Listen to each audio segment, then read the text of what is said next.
हमारे व्यस्त जीवन में ईश्वर की आवाज़।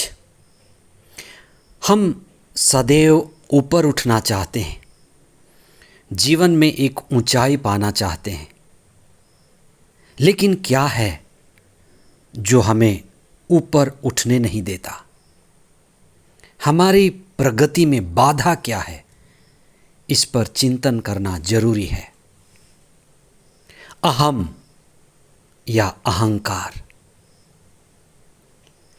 ये ज़माना सेल्फी का ज़माना है, सेल्फ प्रमोशन का ज़माना है, स्वयं के प्रचार, स्वयं के विज्ञापन का ज़माना है।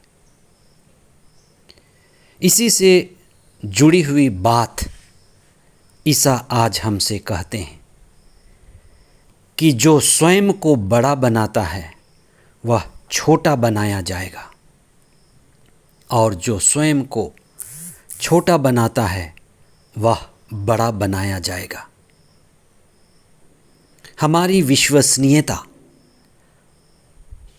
हमारी स्थिरता और हमारी निरंतरता हमारे विनम्रता में और सेवा भाव में छिपा हुआ है। 31 अगस्त 2025, 22वां सामान्य रविवार। पहला पाठ प्रवक्ता ग्रंथ अध्याय 3 पद संख्याएं 17 से 20 और 28 तथा 29। दूसरा पाठ इब्रानियों के नाम पत्र अध्याय 12 पद संख्याएं 18 से 19, 22 से 24 तक, और संत लूकस का सुसमाचार अध्याय 14 पद संख्याएं 1 तथा 7 से 14 तक।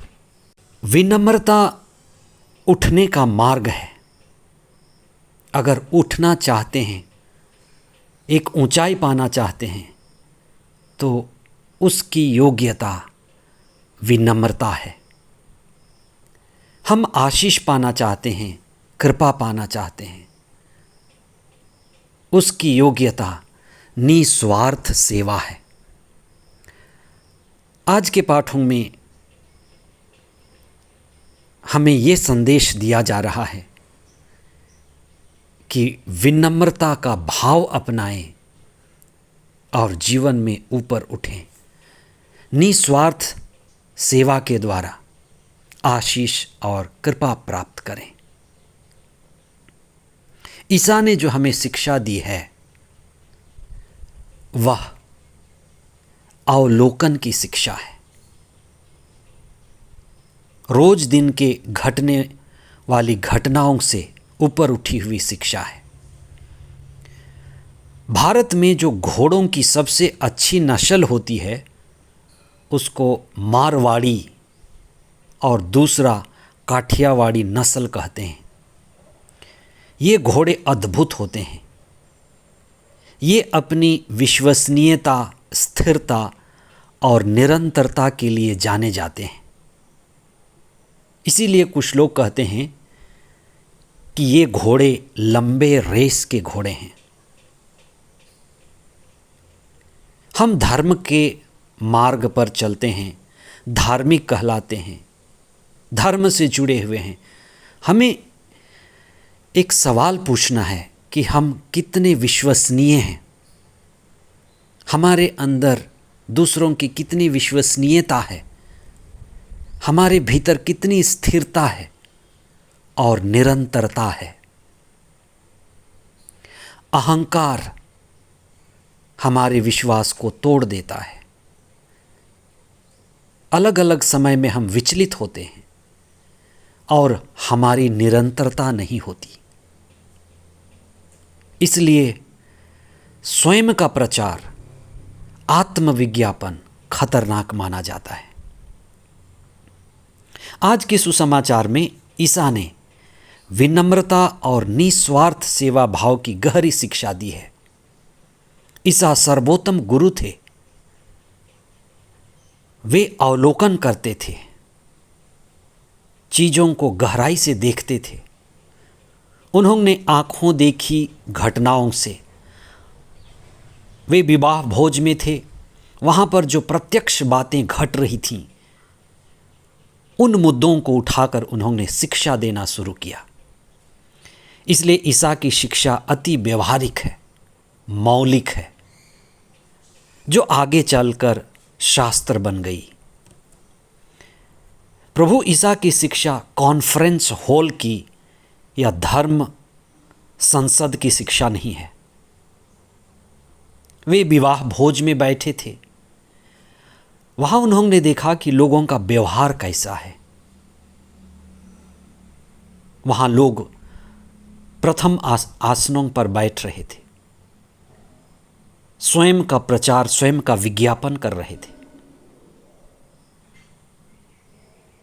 कितनी बार ईसा बाजारों में थे, चौराहों में थे, बाग बगीचों में थे, फसलों के बीच थे, खेतों के बीच थे, और उनकी शिक्षा वहां से उठ करके आई है।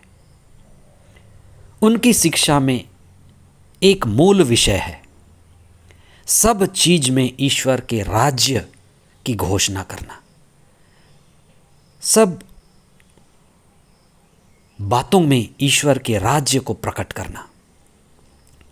मुख्य रूप से उनकी एक ही शिक्षा थी, स्वर्ग का राज्य। आज के दृष्टांत में जो विवाह भोज पर लोग आए थे, बुलाए गए थे, वे किस तरह से व्यवहार किए।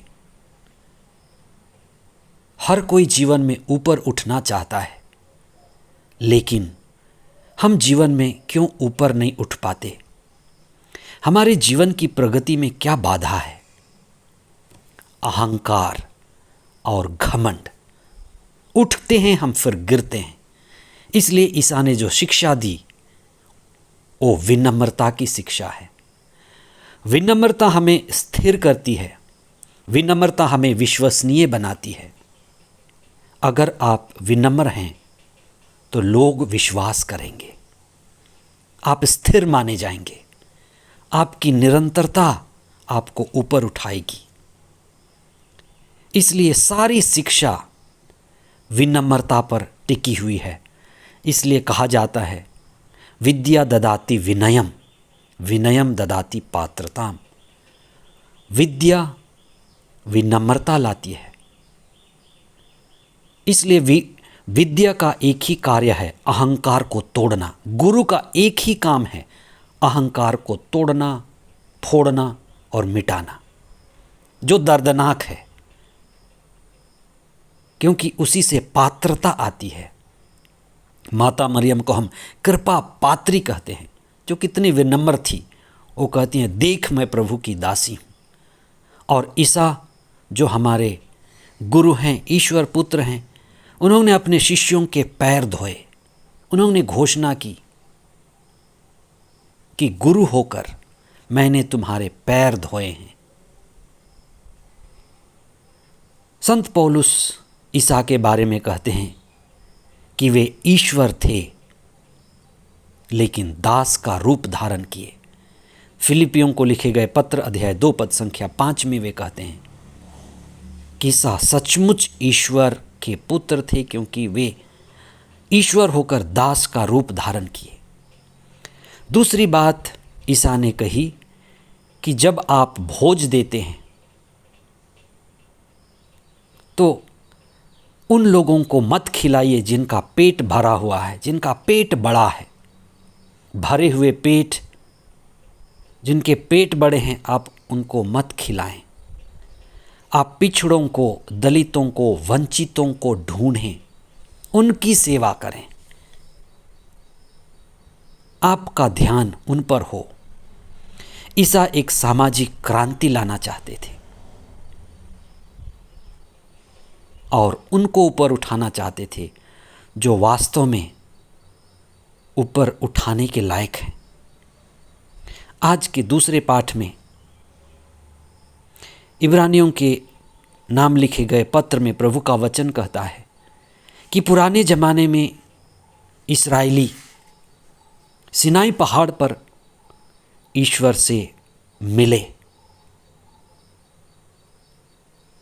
वहाँ वे डरे हुए थे, लेकिन आज हमारे लिए प्रभु ईसा, पुनर्जीवित ईसा संस्कारों में हैं, वचनों में हैं,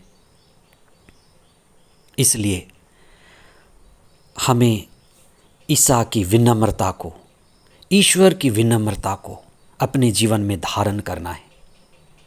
प्रवक्ता ग्रंथ हमें प्रज्ञा की बातें सिखाता है कि जो वास्तव में प्रज्ञावान है वह विनम्र है, और जो विनम्र है वह सदैव ऊपर उठता है।